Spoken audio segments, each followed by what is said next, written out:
Hello students, this is the video for the students of class 11. Students हम लोग ने अपने पिछले वीडियो में डिस्कस किया था जर्नल. आज भी हम लोग जर्नल ही डिस्कस करेंगे. ये उस वीडियो का है पार्ट 2. हमने जर्नल का पार्ट 1 में डिस्कस किया था जर्नल क्या होती है, क्यों बनाई जाती है, कैसे बनाते हैं, कौन कौन से रूल्स उसमें लगते हैं. इसके अलावा मैंने आपको कुछ और कॉन्सेप्ट्स भी सिखाए थे, जैसे sale and purchase of goods and services अगर आप करते हैं तो उसमें क्या जर्नल एंट्री पास होगी. इफ यू आर सेलिंग और परचेजिंग फिक्स्ड एसेट्स तो उसमें क्या एंट्री पास होगी. अगर आपकी कोई इनकम हो रही है तो उसमें हम क्या एंट्री पास करेंगे, और अगर हम कुछ एक्सपेंसेस कर रहे हैं तो उसमें हम क्या एंट्री पास करेंगे. आज हम लोग उसी टॉपिक को आगे बढ़ाते हैं. आज हम लोग जर्नल में एक अगला चीज पढ़ेंगे, दैट इज बैंकिंग ट्रांजैक्शंस. ये जर्नल का ही पार्ट है. बैंकिंग ट्रांजैक्शंस का सिंपल सा मतलब हो गया स्टूडेंट्स, ऐसे ट्रांजैक्शंस या ऐसी एंट्रीज जहां पर बैंक की इन्वॉल्वमेंट हो. बैंक की इन्वॉल्वमेंट का मतलब हो गया कि जैसे परचेज्ड गुड्स फॉर कैश, तो हमने जर्नल एंट्री पास की थी purchases account debit to cash. देखिए स्टूडेंट्स, मैं आपको समझाता हूं. मैंने लास्ट वीडियो में आपको पढ़ाया हुआ है, सिर्फ ये उसी का extension. Purchased goods for cash और एंट्री हमने पास की थी purchases account debit to cash account. Sold goods for cash तो एंट्री हमने पास की थी cash account debit to sales account. दोनों में एक ही जैसा रूल लगा था, debit what comes in, credit what goes out, debit what comes in, credit what goes out. अब इन्हीं दोनों ट्रांजैक्शन को हम थोड़ा सा और फर्दर सिंप्लीफाई करते हैं. भाई दोनों ही ट्रांजैक्शन में एक में गुड्स आ रहे हैं, कैश जा रहा है, दूसरे में कैश जो है हमारे पास आया और गुड्स हमारे पास से गए. अब मान लीजिए, ध्यान से आप लोग ट्रांजैक्शंस को सुनेंगे. सबसे पहली बात, purchased goods for cash for ₹5,000 and payment was made by cheque. तो purchases account debit to bank account, बस इतना सा ही चेंज होना है. भाई you have purchased goods of ₹10,000 and you have made payment by cheque. Purchased goods for cash to entry purchases account debit to cash. Purchased goods and payment made by check तो purchases account debit to bank. यही आप sales में भी कर सकते हैं, जैसे कि bank account debit to sales account. By sold goods and payment was received by cheque. मान लीजिए 5,000 रुपए के गुड्स हैं, आपने बेचे और आपको पेमेंट मिली चेक से, तो bank account debit to sales account. जहां हम कैश लिखते थे वहां बैंक आ जाएगा. अब बात आती है ये कि जहां हम कैश लिखते थे वहां बैंक क्यों आएगा. बैंक बेटा इसलिए आएगा, अब मैं आपको बताता हूं इसके पीछे का लॉजिक. आपने गुड्स परचेज किए और आपने पेमेंट कर दी चेक से. अब आपने जिसको भी मान लीजिए चेक दी है, मान लो मिस्टर ए हैं, तुमने जो है उनसे 10,000 रुपए के गुड्स परचेज किए और तुमने उनको 10,000 की चेक दे दी. अब मिस्टर ए सबसे पहले क्या करेंगे, उस चेक को लेकर बैंक जाएंगे, बैंक में उस चेक को प्रेजेंट करेंगे और बैंक उनको पेमेंट करेगा. तो अल्टीमेटली पेमेंट किसने की, बैंक ने. Debit what comes in, credit the giver.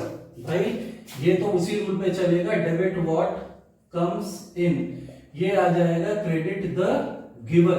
पैसा किसने दिया, बैंक ने. हमने चेक दी थी मगर उस चेक को इन कैश करके कैश किसने दिया, बैंक ने. बैंक एक इंस्टीट्यूशन है, ठीक है, बैंक एक ऑर्गेनाइजेशन है, तो वो पर्सनल अकाउंट के रूल पर आ जाएगा. वो है ना, any account which belong to a particular person और अ पर्टिकुलर ऑर्गेनाइजेशन और institution is personal account. Bank is an organisation. So debit what comes in, credit the giver. इसी तरीके से यहाँ पे डेबिट द रिसीवर. पैसा हमारे डायरेक्ट बैंक अकाउंट में आया, पैसा किसने रिसीव किया, बैंक ने, तो debit the receiver.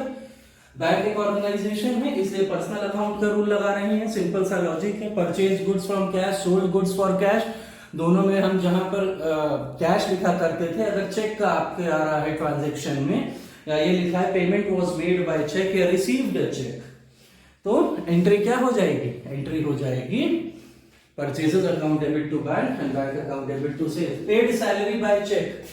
Paid salary by check entry हो जाएगी salary account debit to bank account. Paid wages, paid electricity expenses by check. तो electricity expenses account debit to bank account, ठीक है। इसी तरीके से आप कोई भी ट्रांजैक्शन ले लीजिए, ठीक है। मान लीजिए ये तो एक्सपेंसेस की बात हो गई। अब मैं आपको और आगे बताता हूं, इनकम, रिसीव्ड इंटरेस्ट या छोड़ो, received commission by cheque. Received commission by cheque entry हो जाएगी bank account debit to commission account. Received rent by cheque तो bank account debit to rent account. ये सब इनकम है हमारी, क्रेडिट में जा रही। अगर आपने पिछला वीडियो बहुत ध्यान से देखा है तो मैंने उसमें क्या बताया था, पेड सैलरी एंट्री होती है salary account debit to cash, paid wages entry होती है wages account debit to cash, paid electricity expenses तो एंट्री होती है electricity expenses account debit to cash, है ना। और पेड टेलीफोन एक्सपेंसेस तो telephone expenses account debit to cash, paid commission तो commission account debit to cash, paid rent तो rent account debit to cash. हर जगह अगर हम चेक की पेमेंट लगा दें या payment was made by cheque was payment was made by a bank, अगर ऐसा कुछ भी ट्रांजैक्शन में लिखा है तो सिंपल सा तरीका है कि आप कैश की जगह बैंक वर्ड यूज करेंगे, बस इतना ही आपको चेंज करना है, ठीक है। अब जैसे मैं आपको बताऊं, paid salary by cheque salary account debit to bank, paid electricity expenses by cheque electricity expenses account debit to bank, paid telephone bill by cheque तो telephone expenses account debit to bank, paid rent by cheque तो rent account debit to bank. इसी तरीके से थोड़ा सा पीछे फिर last video की बात कर रहे हैं, रिसीव्ड कमीशन हमने एंट्री पास की थी cash account debit to commission, received rent cash account debit to rent, cash हमारे पास आ रहा है ये इनकम है, debit what comes in, credit all income and gain. बस अब हमें वो सारी पेमेंट चेक से मिल रही है तो हमने कैश की जगह बैंक लगा दिया। Received commission bank account debit to commission, received rent तो bank account debit to rent, received salary तो bank account debit to salary. ये कुछ ट्रांजैक्शंस हैं जिनको बैंकिंग ट्रांजैक्शंस कहते हैं। अब और हम लोग बात करते हैं थोड़ी सी, इसको और इलैबोरेट करते हैं। आज बैंकिंग ट्रांजैक्शंस को हम लोग पूरा अच्छे से पढ़ते हैं। लाइक आपने बैंक अकाउंट एक खोला, ठीक है, आपके नाम का कोई बैंक अकाउंट है और आपने उसमें कैश डिपॉजिट किया और आपके पास ट्रांजैक्शन क्या लिख के आया, आपके पास ट्रांजैक्शन कुछ ऐसा लिख के आएगा बच्चों, डिपॉजिटेड कैश इनटू बैंक। तो deposited cash into bank entry हो जाएगी bank account debit to cash account. ये किसकी हुई, ये हुई डिपॉजिटेड कैश इनटू बैंक। अगला विड्रू कैश फ्रॉम बैंक तो cash account debit to bank account. Withdrew cash from bank. ये दो कुछ ट्रांजैक्शंस हैं, इन पे जरा ध्यान देंगे। सबसे पहले डिपॉजिटेड कैश इनटू बैंक, इन दोनों पे एक फिगर डाल देते हैं। अच्छा मान लो तुमने बैंक अकाउंट में जमा किए 5,000 रुपए और बैंक अकाउंट से निकाले 1,000 रुपए, एक फिगर दे देते हैं, ज्यादा आसानी हो जाएगी समझने। आपके पास एक बैंक अकाउंट है जिसमें आपने 5,000 रुपए जमा किए, तो आप एंट्री बनाएंगे bank account debit to cash. Why bank account debit to cash entry क्यों बनेगी, bank account debit to cash entry इसलिए बनेगी, debit the receiver credit what goes out. आपने पैसा कहां जमा किया, बैंक में।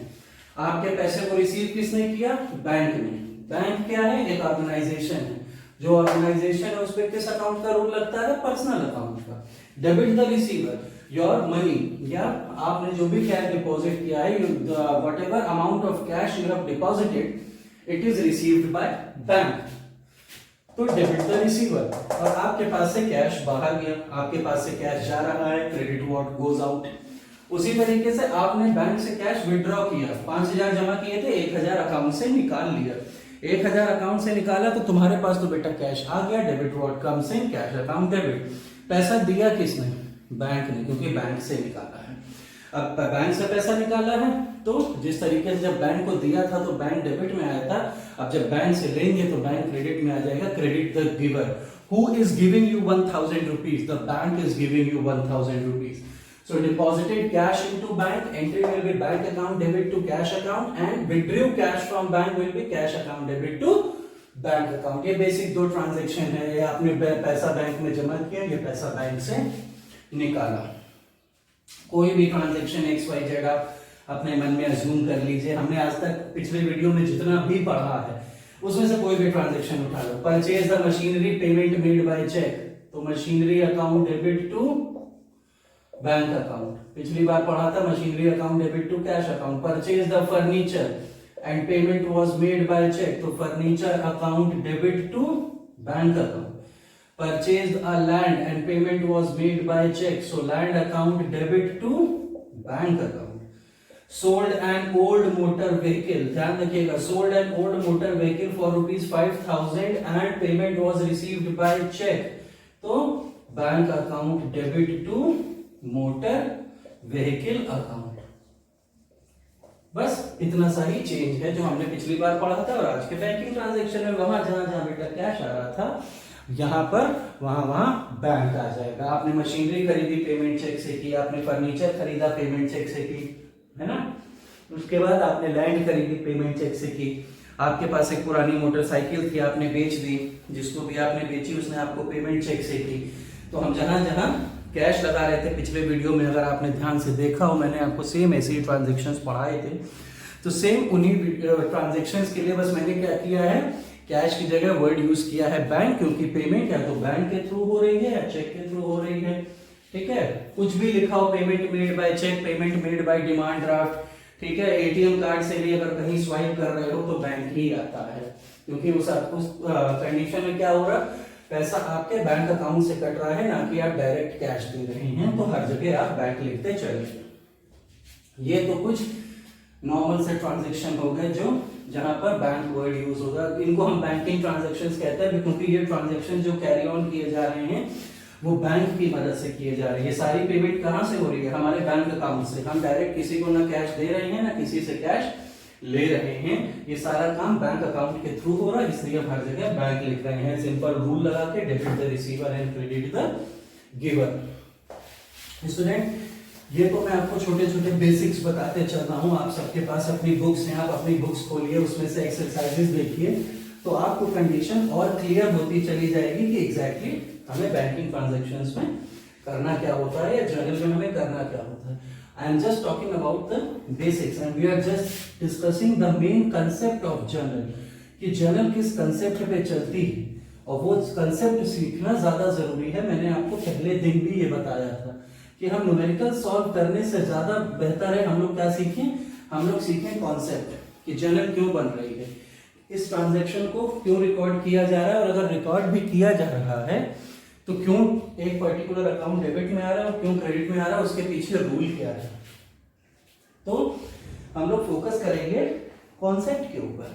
अब इसी तरीके से मैंने आपको सेल परचेज बता दिया, बैंकिंग ट्रांजैक्शन बता दिया, इनकम एक्सपेंसेस के ट्रीटमेंट्स बता दिए। अब अगर इसी सीरीज में हम लोग आगे बढ़े तो एक बहुत इंपॉर्टेंट टॉपिक है जर्नल में, जिसको डिस्कस करना भी बहुत जरूरी है, और वो टॉपिक है डिस्काउंट। स्टूडेंट, डिस्काउंट दो तरह का, trade discount and cash discount. Trade discount और कैश डिस्काउंट। सबसे पहली बात, आप सबको पता है डिस्काउंट क्या होता है। Discount is a type of a rebate which is given by the seller to the purchaser. एक तरह की छूट होती है जो सेलर देता है परचेजर को। छूट किसी भी तरह की हो सकती है, पैसों में छूट हो सकती है, क्वांटिटी में हो सकती है। अब अकाउंटिंग में हमने डिस्काउंट दो तरह के पढ़ने हैं, trade and cash. Trade discount वो डिस्काउंट होता है which is given for increasing the sales. अपनी सेल्स वॉल्यूम को इंक्रीज करने के लिए जो डिस्काउंट दिया जाता है उसको हम लोग ट्रेड डिस्काउंट कहते हैं। और कैश डिस्काउंट एक ऐसा डिस्काउंट होता है जो हम लोग देते हैं ताकि हमें प्रॉम्प्ट पेमेंट हो जाए, इमीडिएट पेमेंट हो जाए, पैसा जल्दी मिल जाए। अब एक एक एग्जांपल्स की अगर इस पे बात कर लें तो बिग बाजार आप सब लोग गए हैं। अब बिग बाजार में अगर आपने कभी ध्यान दिया उनके ऑफर्स कैसे होते हैं, बाय 2 टी-शर्ट्स फॉर 400, है ना।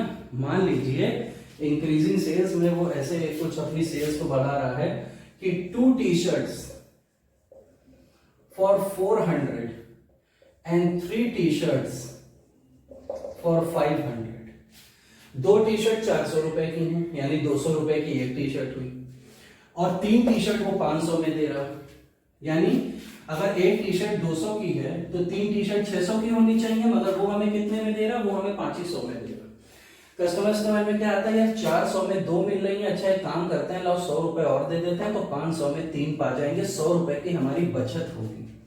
600 रुपए देने की बजाय 2500 देना पड़ेगा और टी शर्ट कितनी मिलेंगी, 3। उसने क्या किया, 100 रुपए का जो आपको डिस्काउंट दिया है ये ट्रेड डिस्काउंट है, वो इससे उसकी सेल बढ़ती है। बहुत सारे कस्टमर्स हैं जो इस तरह के डिस्काउंट्स में आते हैं, है ना। आपको 2 टी शर्ट खरीदनी थी और आप खरीद के आए 3, क्योंकि अगली टी शर्ट पे आपको 100 रुपए ऑफ मिल रहा था, तो आपने ये सोचा कि 600 देने से अच्छा है लाओ 500 दे दें और 3 खरीद लें। तो इस तरह के डिस्काउंट जो अपनी सेल को इंक्रीज करने के लिए दिए जाते हैं उनको हम लोग कहते हैं ट्रेड डिस्काउंट। अब हम लोग बात करते हैं कैश डिस्काउंट। मान लीजिए किसी से हमें 10,000 रुपए लेना है और हमें पैसा नहीं मिल रहा, तो हमने इमीडिएट पेमेंट के लिए कहा कि भैया अगर 2 दिन के अंदर हमें पैसा दे दोगे तो तुम्हें 9,500 रुपए देना पड़ेगा, हिसाब किताब पूरा। हमने क्या किया, पैसा 2 दिन के अंदर मिल रहा है, हमने उसको 500 रुपए का डिस्काउंट दे दिया और हमें 2 दिन में पैसा मिल गया 9,500 रुपए, अकाउंट सेटल हो गया। तो जो पैसा महीनों से नहीं मिला था वो 2 दिन में मिल गया, और क्यों मिला, क्योंकि आपने उसे 500 रुपए का डिस्काउंट दे दिया। तो ऐसे डिस्काउंट जो कि पेमेंट को तुरंत लेने के लिए, प्रॉम्प्ट इमीडिएट कैश पेमेंट के लिए किए जाते हैं, उनको हम लोग कैश डिस्काउंट कहते हैं। ये तो बेटा मतलब हो गया इन दोनों का। अब अकाउंटिंग ट्रीटमेंट की बात करें तो it is not recorded in the books of account and it is always recorded in the books of account. मतलब that trade discount is never recorded in the books of account. हम trade discount से related कोई भी entry नहीं करते हैं अपनी books of account में। ट्रीटमेंट करेंगे, ट्रीटमेंट करेंगे, ध्यान देंगे वर्ड्स पर, ट्रीटमेंट करेंगे बट एंट्री नहीं करेंगे। और कैश डिस्काउंट की एंट्री भी होती है। कैसे होती है, मैं आपको छोटे छोटे 2-3 ट्रांजैक्शंस के अंदर इसको समझा देता हूं, और ये one of the most important topics है, तो इसको आप लोग ध्यान से पढ़ेंगे, ध्यान से समझेंगे। जैसे कि मान लीजिए purchased goods for ₹1 lakh for cash at 10% trade discount. 1 lakh रुपए के गुड्स को कैश पे खरीदा गया 10% के ट्रेड डिस्काउंट पे। तो सीधी बात है, 1 लाख रुपए का 10% होता है 10,000 रुपए, यानी कि 10,000 का हो गया ट्रेड डिस्काउंट। और आपने जो 1 लाख की परचेजेस की थी उसमें से 10,000 का ट्रेड डिस्काउंट माइनस हुआ, तो आपके पास परचेजेस कितने की बची, आपके पास परचेजेस बची 90,000 की। और आप अपनी बुक्स ऑफ अकाउंट में एंट्री क्या करेंगे, purchases account debit to cash account 90,000। ये होता है ट्रेड डिस्काउंट का। तो बेटा ये होता है ट्रेड डिस्काउंट का ट्रीटमेंट। अब आप जैसे कि इसमें देख सकते हैं कि हमने ट्रेड डिस्काउंट से रिलेटेड कोई भी एंट्री नहीं पास की है। क्यों नहीं पास की है, बिकॉज अकाउंटिंग के रूल्स के हिसाब से trade discount is never recorded in the books of account. मगर हमने ट्रीटमेंट किया है। हमने ट्रीटमेंट कैसे किया है ये मैं आपको बताऊं। हमारा ट्रांजेक्शन कितने रुपीस का था, 1 लाख का। हमने एंट्री कितने से पास की, 90,000 से, यानी कि जो 10,000 का ट्रेड डिस्काउंट था ये तो हमने ऑलरेडी माइनस कर दिया ना। तो we will do the treatment of trade discount but we will not record the trade discount. इसी ट्रांजैक्शन को रिवर्स कर लो, परचेज्ड गुड्स की जगह अगर लिखा होता sold goods for ₹1 lakh, same treatment होता और एंट्री हो जाती cash account debit to sales account, और अमाउंट फिर से होता 90,000 का। आपने जिसको भी गुड्स बेचे, 1 लाख के गुड्स बेचे, उस पर 10% का ट्रेड डिस्काउंट दिया, तो 1 लाख का 10% हो गया 10,000 रुपए। तो आपकी सेल्स बची ओनली 90,000। अब 90,000 की सेल्स आपने रिकॉर्ड कर लिया। अब इसमें भी देखिए आपने ट्रांजैक्शन को 90,000 से ही रिकॉर्ड किया है, और हमने 10,000 का जो ट्रेड डिस्काउंट लेस किया है उसको कहीं भी अपनी बुक्स ऑफ अकाउंट में हमने जगह नहीं दी। बस मैं आपको यही बताने की कोशिश करना चाह रहा था that trade discount is never recorded in the books of account. अब हम लोग बात करते हैं स्टूडेंट्स कैश डिस्काउंट की। अब हम लोग अगर कैश डिस्काउंट की बात करें तो हम लोग एक ही ट्रांजैक्शन में क्यों ना ट्रेड डिस्काउंट और कैश डिस्काउंट दोनों पढ़ लें। तो अगर दोनों पढ़ना है तो किस तरह से पढ़ेंगे वो मैं आपको बताता हूं। जैसे कि अभी आपने देखा कि ट्रेड डिस्काउंट को हमने माइनस किया और मैंने आपको बताया that trade discount is never recorded books of in the books of account but the cash discount will always be recorded in the books of account. How? Now the question arises how it will be recorded. तो बस हमें अब उसी का treatment पढ़ना है students. अब हम लोग बात करते हैं ट्रेड डिस्काउंट और कैश डिस्काउंट के कंबाइंड ट्रीटमेंट की. तो देखिए student, purchase goods for cash of rupees 1 lakh at 10% trade discount and 10% cash discount. 1 lakh के गुड्स खरीदे जिसपे 10% का ट्रेड डिस्काउंट है और 10% का कैश डिस्काउंट भी है. पहले तो आपने ट्रेड डिस्काउंट दिया ताकि आपकी सेल हो जाए, फिर आपने 10% का उसको कैश डिस्काउंट भी दिया ताकि आपको पेमेंट तुरंत हो जाए. इमीडिएट पेमेंट के लिए जो डिस्काउंट दिया जाता है उसको हम लोग कैश डिस्काउंट कहते हैं. अब अगर इसका हम लोग ट्रीटमेंट करें स्टूडेंट्स तो देखिए, फर्स्ट ऑफ ऑल 1 लाख के गुड्स परचेज किए गए जिसमें मिला 10% का ट्रेड डिस्काउंट, यानी 10,000 रुपीज का हो गया ट्रेड डिस्काउंट. और 1 लाख की परचेजेस पर से 10,000 का ट्रेड डिस्काउंट माइनस कर दिया गया तो आपकी परचेजेस कितने की बची? 90,000 की. यानी आपने एग्जैक्टली गुड्स अब कितने के परचेज किए आफ्टर ट्रेड डिस्काउंट? 90,000 के. आपने जिससे भी इन गुड्स को परचेज किया है अब उसे आप कितना रुपया देंगे? 90,000 रुपए देंगे. यहां तक तो मेरे हिसाब से किसी को कोई समस्या नहीं होनी चाहिए. भाई 1 लाख के गुड्स खरीदे, 10% का ट्रेड डिस्काउंट मिला, यानी हमने जिससे भी खरीदा हम उसे 90,000 रुपए पेमेंट करेंगे. हमें जिसको भी पेमेंट करनी थी उन भाई साहब ने हमसे कहा कि एक काम करिए, आपको 90,000 रुपया देना है. अगर आप ये पैसा तुरंत देते हैं मुझे तो मैं आपको 10% का ट्रेड डिस्काउंट कैश डिस्काउंट दूंगा, है ना. अगर आप हमें पैसा तुरंत देते हैं तो मैं आपको 10% का कैश डिस्काउंट दूंगा. यानी कि 90,000 रुपए पे करना है और 90,000 का 10% यानी कि 9,000 रुपए हमें कैश डिस्काउंट मिलेगा. और यानी कि 90,000 रुपए में से अगर 9,000 का कैश डिस्काउंट माइनस कर दो तो हमें सिर्फ 81,000 ही कैश पे करना पड़ेगा, पे करना होगा.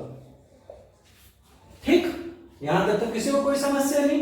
भाई 90,000 रुपए देने थे, 10% का उसने कहा अगर आप तुरंत पैसा देंगे हमें तो हम आपको 10% की छूट और देंगे. आप हमको तुरंत पैसा दीजिए, 10% की छूट लीजिए और उस हिसाब से बस हमें अब 81,000 ही रुपीज पे करना है. अब इसकी एंट्री कैसे पास होगी? अब इसकी एंट्री स्टूडेंट्स ऐसे पास होगी, परचेजेस अकाउंट डेबिट 90,000 से. भाई परचेजेस तो 90,000 की थी और परचेजेस हमेशा डेबिट में रहती है, ये मैंने आपको लास्ट वीडियो में समझाया भी था. परचेजेस हमेशा डेबिट होंगी, सेल्स हमेशा क्रेडिट होगी, है ना. तो परचेज तो हमने 90,000 का किया तो debit what comes in, credit what goes out. Cash हमारे पास से कितना बाहर गया? कैश हमारे पास से बेटा सिर्फ 81,000 ही बाहर गया. परचेज आपने 90,000 की, कैश आपने 81,000 पे किया. अब डेबिट और क्रेडिट इक्वल होना चाहिए. भाई डबल एंट्री सिस्टम हम लोग पढ़ रहे हैं, डुअल एस्पेक्ट का जो प्रिंसिपल है वो कहता है debit and credit should be equal.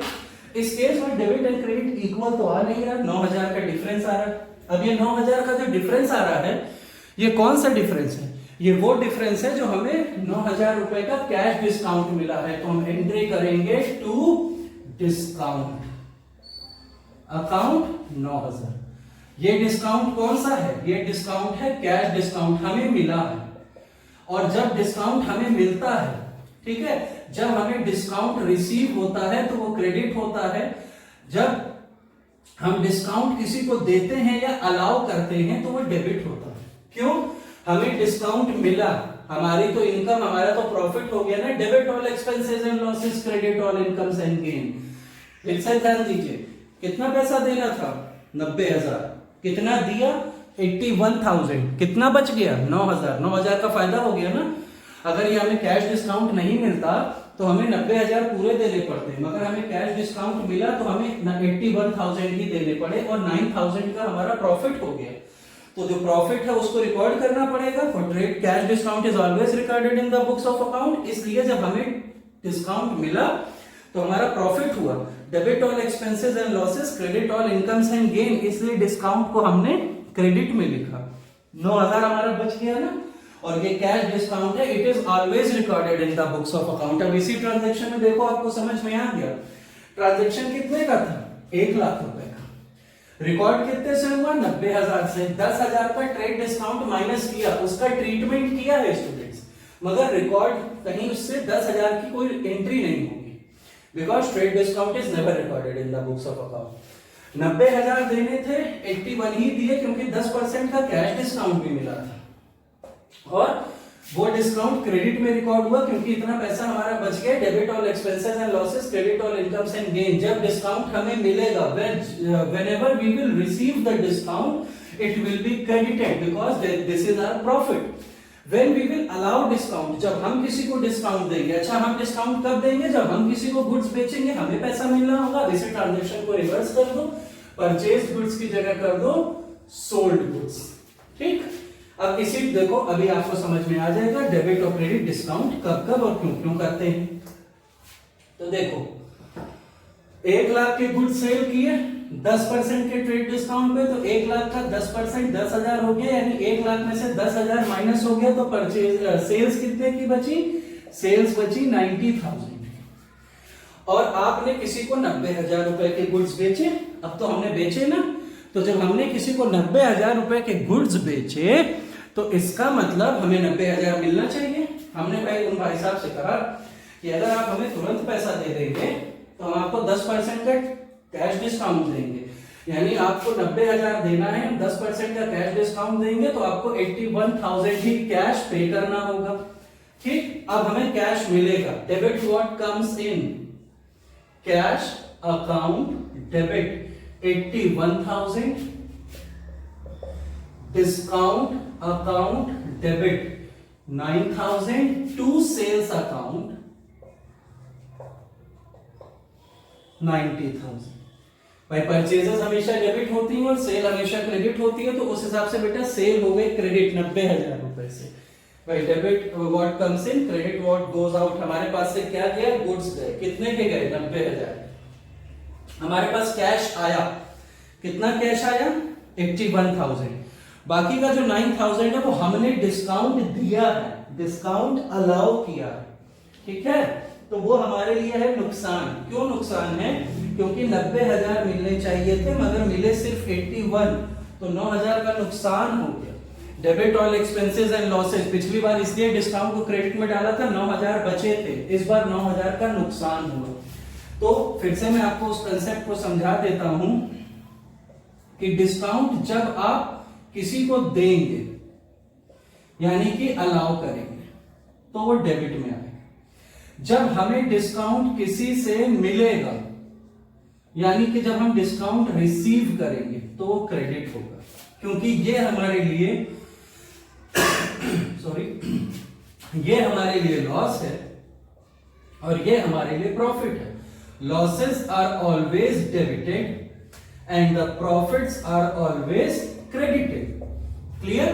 दूसरी बात, हम डिस्काउंट तभी अलाउ करते हैं जब हम कुछ सेल्स करते हैं, जब हम कुछ बेचेंगे तभी हमें पैसा मिलना होगा, तभी हम डिस्काउंट देंगे। डिस्काउंट हमें मिलता कब है, जब हम कुछ परचेज करते हैं। हमने कुछ परचेज किया, हमें किसी को पैसा देना है, हमें किसी को पैसा देना है, तो उसने हमें डिस्काउंट दिया, हमें डिस्काउंट मिला या हमने डिस्काउंट रिसीव किया। So discount allowed is always debited and discount received is always credited. अब यहां पर क्या है, ये डिस्काउंट अलाउड है। इससे पहले वाले केस में, परचेज वाले केस में क्या था, डिस्काउंट क्रेडिट में था, वो डिस्काउंट रिसीव्ड था। So this is the basic of trade discount and cash discount. अब स्टूडेंट इसी सीक्वेंस में हम थोड़ा और आगे बढ़ेंगे और अब आपको एक दो चीजें और यहां पर मैं बताता हूं। अब स्टूडेंट्स बहुत ध्यान से समझेंगे चीजों को। अब तक हमने जितने भी ट्रांजैक्शन पढ़े वो थे कैश के, अब हम लोग ट्रांजैक्शंस पढ़ेंगे क्रेडिट के। जैसे कि पहला transaction, purchased goods of ₹5,000 from Ram. ठीक, purchased goods from Ram of ₹5,000। Entry क्या होगी, एंट्री होगी purchases account debit to Ram 5,000। Purchases account debit to cash नहीं लिखेंगे। अब इस पर ध्यान देंगे क्यों, है ना। ये क्यों जानना बहुत जरूरी है, क्यों कर रहे हैं भाई, ऐसा करने के पीछे कारण क्या है। कारण इतना है, जब भी किसी ट्रांजैक्शन में किसी पर्टिकुलर पर्सन का नाम लिखा होगा, जैसे यहां एक नाम लिखा है राम, है ना। जब भी किसी ट्रांजैक्शन में किसी पर्टिकुलर पर्सन का नाम लिखा होगा तो वो ट्रांजैक्शन हो जाता है क्रेडिट का। हमने गुड्स राम से खरीदे, हमने उसे पैसा दिया, ये कहीं नहीं लिखा। तो राम से खरीदा, पैसा नहीं दिया है, ये लिखा नहीं है, तो इसका मतलब ये ट्रांजैक्शन क्रेडिट का है। Debit what comes in, credit the giver. आपने उधार खरीदा, गुड्स तो आपके पास आ गए भाई, परचेज है तो परचेजेस हमेशा डेबिट होंगी, वो तो यूनिवर्सल रूल है, उसको हम नहीं बदल सकते। उधार से खरीदा किससे, राम से। गुड्स आपको किसने दिया, राम ने, है ना। गुड्स आपको किसने दिए, राम ने। तो debit what comes in, credit the giver. Goods हमें दे रहा है कौन, राम। इसी ट्रांजैक्शन को थोड़ा मॉडिफाई करते हैं। Purchase goods of ₹5,000 from Ram for cash. अब जब फॉर कैश वर्ड जुड़ जाएगा तो इसकी एंट्री हो जाएगी purchases account debit to cash account 5,000। नाम जरूर लिखा हुआ है राम, मगर राम के साथ फॉर कैश वर्ड जुड़ा हुआ है, यानी राम से खरीदा मगर पैसा देकर खरीदा, उधार पे नहीं खरीदा है। अब जब फॉर कैश लिखा है तो राम, श्याम, घनश्याम, मनमोहन किसी से खरीदा हो कुछ फर्क नहीं पड़ता है।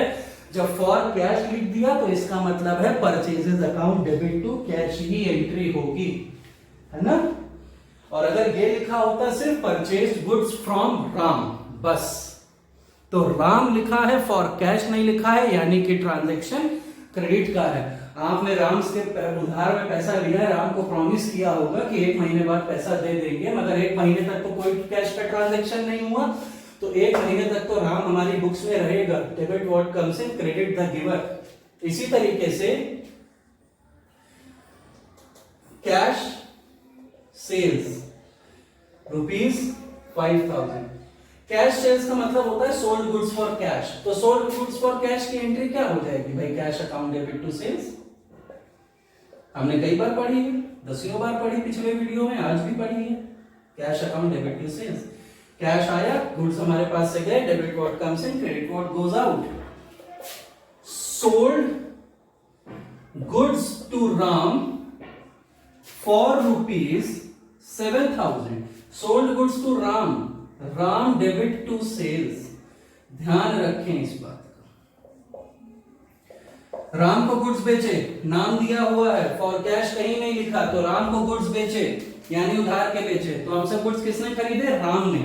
हमने उधार पे गुड्स किसको बेचा, राम को। तो रिसीवर कौन है, राम। तो debit the receiver and credit what goes out. Debit the receiver and credit what goes out, same ऊपर वाले की ही तरह है। Sold goods to Ram for ₹7,000 for cash. For cash आ गया तो cash account debit to sales account. Simple, इतना क्लियर।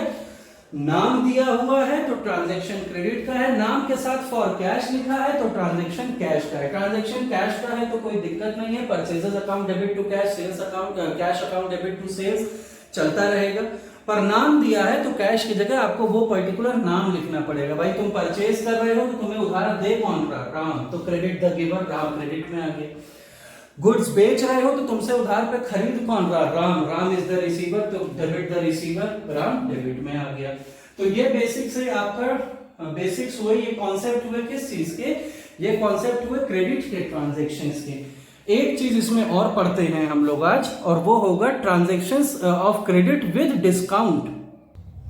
अब देखिए स्टूडेंट्स, आपके सामने 2 ट्रांजैक्शंस लिखे हुए हैं। पहला है purchased goods from Ram of ₹1,50,000 at 10% trade discount, और दूसरा ट्रांजैक्शन है sold goods to Shyam of ₹20,000 at 5% trade discount. सबसे पहले पहला वाला सॉल्व करते हैं। Purchase goods from Ram of ₹1,50,000 at 10% trade discount. तो 1,50,000 का 10% हो गया 15,000, ये तो हुआ ट्रेड डिस्काउंट।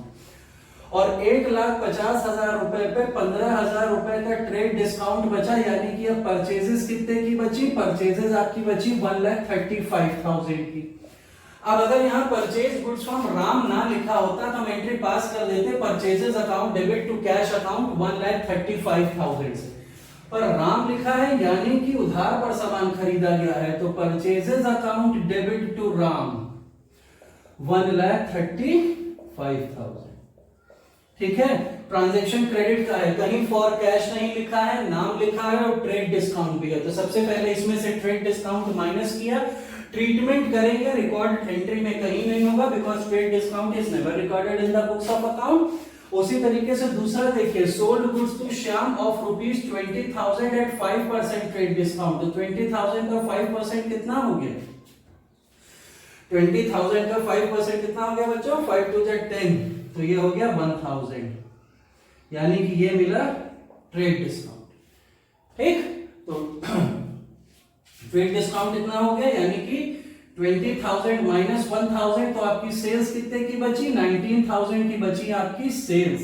और एंट्री क्या होगी, Shyam debit to sales account, कितने रुपए से, 19,000 से। 19,000 से क्यों, 1,000 रुपए का ट्रेड डिस्काउंट था वो माइनस कर चुके हैं because trade discount is never recorded in the books of account.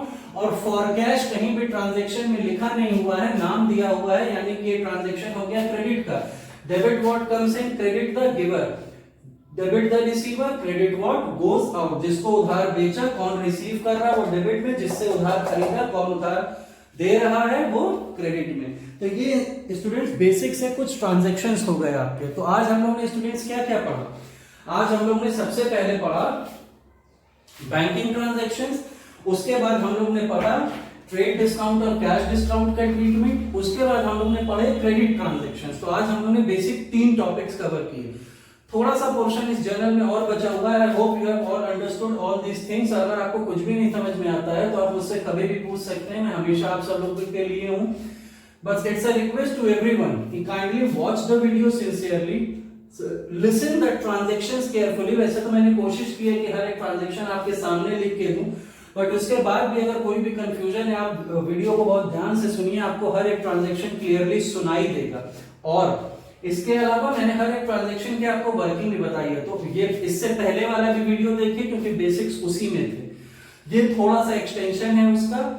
अब हम लोग नेक्स्ट वीडियो में इस जर्नल पार्ट 3 जो वीडियो होगा उसमें हम लोग जर्नल को एकदम लास्ट पे लेकर आ जाएंगे, that whatever the transactions whichever are left हम लोग उनको डिस्कस करेंगे और कुछ इंपॉर्टेंट न्यूमेरिकल डिस्कस करेंगे student. Till then keep on watching these videos, keep on studying. अपनी बुक्स उठाइए, इनको समझिए, बुक्स उठाएं, इसमें से न्यूमेरिकल सॉल्व करें। मिलते हैं हम लोग जल्दी। Thank you to everyone.